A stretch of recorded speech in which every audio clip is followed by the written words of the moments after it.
Due to climate change, the world is experiencing more frequent extreme weather events. The damage and impact caused by extreme weather are also becoming more severe. For example, droughts have caused severe water shortages in many regions, leading to serious agricultural damage. Intense rainstorms result in floods and landslides, destroying our beautiful landscape. Is there nothing we can do but witness these terrible disasters unfolding before our eyes?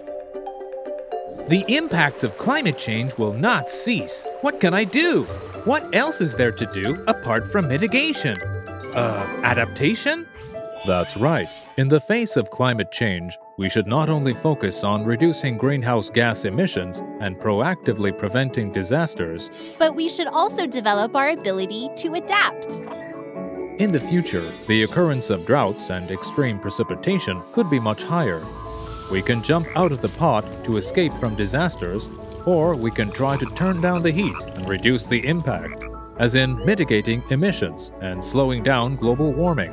As we are moving towards the goal of net zero emissions, we need to do something to adjust ourselves for the ongoing impact of climate change.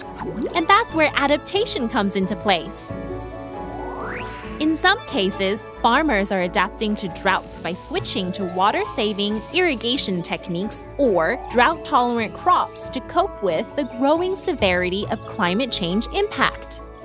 In order to plan adaptation accordingly, we will need to use new methods, scientific data, climate projection, and impact evaluation to foresee the future risks.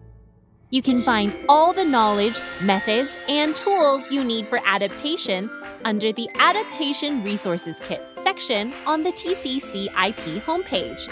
Hazard maps, impact maps, and a wide range of adaptation case studies are also available. To find out more, please visit the TCCIP website. Let's make adaptation happen! Adaptation Resources Kit, always ready at your fingertips.